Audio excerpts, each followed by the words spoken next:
শুরু হয়ে গেল প্রাক বর্ষার বৃষ্টি। বর্ষা এবার অনেক আগেই আর এসে যাচ্ছে, আর বর্ষা আসবে 3 থেকে 4 দিনের মধ্যে। তার আগে বৃষ্টি শুরু হয়ে গেছে কলকাতা সহ বিভিন্ন জায়গায়। রাতভর বৃষ্টি কলকাতা সহ দক্ষিণবঙ্গের একাধিক জেলায়। মেঘলা আকাশ, বৃষ্টির পূর্বাভাস। কয়েকদিনের গরমে স্বস্তি তো বটেই, সকাল থেকে বেশ ভালো হাওয়া বইছে।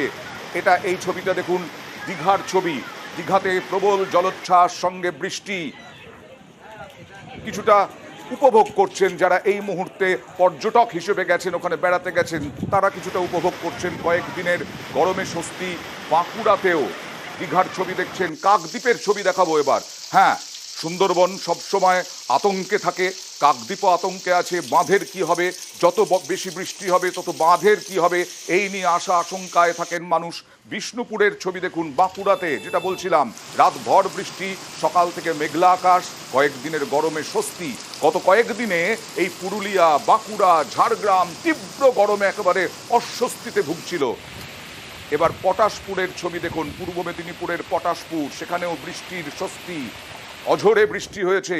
তারপরে আবার এই বর্ষা যত আসবে তত স্বস্তি বাড়বে মানুষের, এটাই আবহাওয়া দপ্তরের এখনো পর্যন্ত পূর্বাভাস।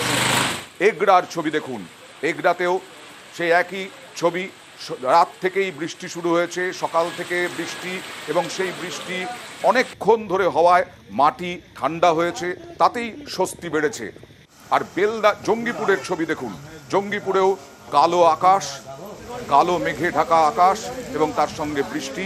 আজকে সপ্তাহের শুক্রবার, সেই শুক্রবারে মোটামুটি একটা কাজকর্মও রয়েছে, কিন্তু সেই কাজকর্ম কিছুটা বিঘ্নিত।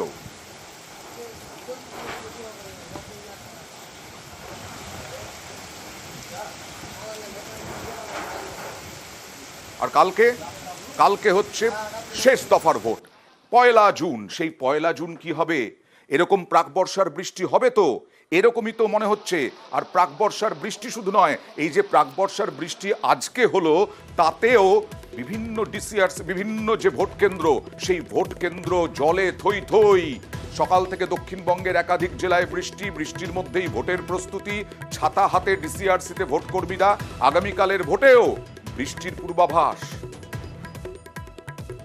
ছাতা পাতা নিয়ে অনেক কষ্ট করে তো মিস করা যাবে না, যে কোনো প্রকারে আসতে হবে। বেরিয়েছি 6টায়, বৃষ্টির জন্য একটু সমস্যা হচ্ছে।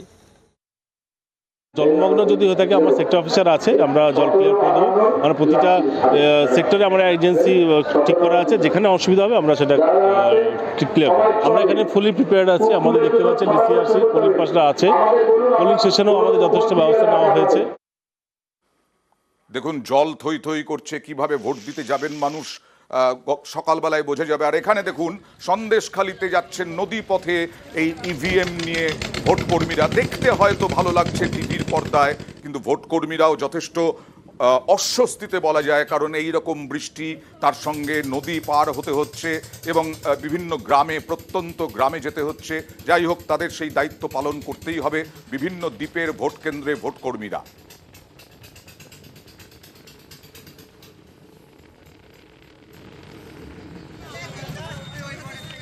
আর এবার মহেশতলার ছবি দেখাবো।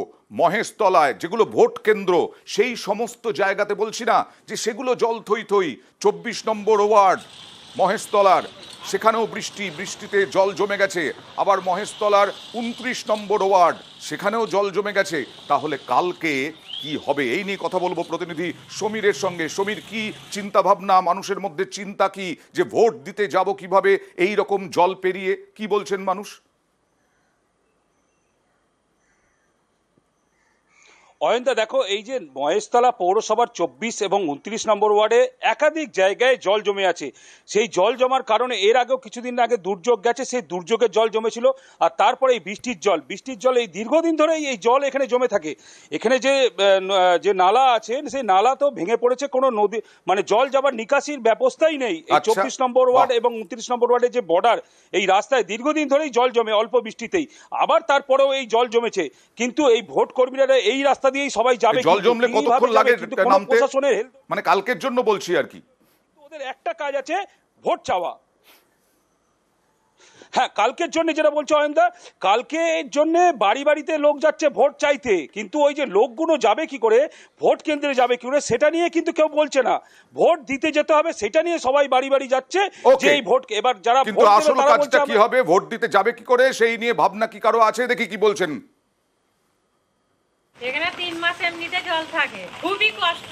কতজনের হাত পা ভেঙে গেছে, কতজনের বাড়াতে পারে না। এটা কত নম্বর ওয়ার্ড? 24 নম্বর। এখানে তো সবসময় জল, একটুখানি জল বৃষ্টি হলেই জল ভর্তি হয়ে যায়। আমাদের তো বার হয়ে যায় না বাড়ি থেকে, একেবারে ভোট দিতে যেতেই পারা যাবে না। তো এরকম জল হলে কিভাবে যাবে? কাউন্সিলরকে আমরা অনেকবার যেয়ে বলেছি, আর কাউন্সিলর আমাদের কোনো রেসপন্স নেয় না। দেখা যায় তো হাঁটু সমান জল তো রাস্তার উপরে। হ্যাঁ, হাঁটু ঘরে ঘরের মধ্যে জল আছে। একটুখানি বৃষ্টি হয়, একটুখানি বৃষ্টিতে পুরো ভরে যায়। শেষ সেলারে এসেছে, পুরো রাস্তার অবস্থা খারাপ আছে। কত নম্বর ওয়ার্ড?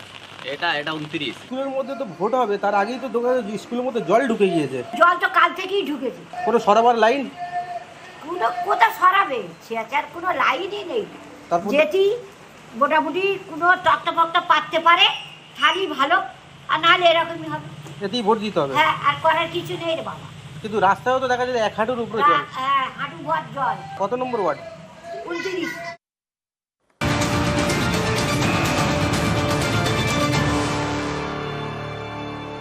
আর মণ্ডলপাড়া ভোটের জন্য রাস্তা তৈরির হয়েছিল। মণ্ডলপাড়া স্বাস্থ্য কেন্দ্রে নেওয়া হয় ভোট, সেই রাস্তাতেও জল জমে একেবারে কি অবস্থা। 200 মিটার রাস্তা, আবার সমীর তোমার কাছে যেতে হচ্ছে স্বাস্থ্য কেন্দ্রে যাওয়ার জন্য 200 মিটার রাস্তা, সেই রাস্তাতেও জল জমছে। 200 মিটার রাস্তা তৈরি হয়েছিল স্বাস্থ্য কেন্দ্রে যাওয়ার জন্য, সেখানে ভোট নেওয়া হবে।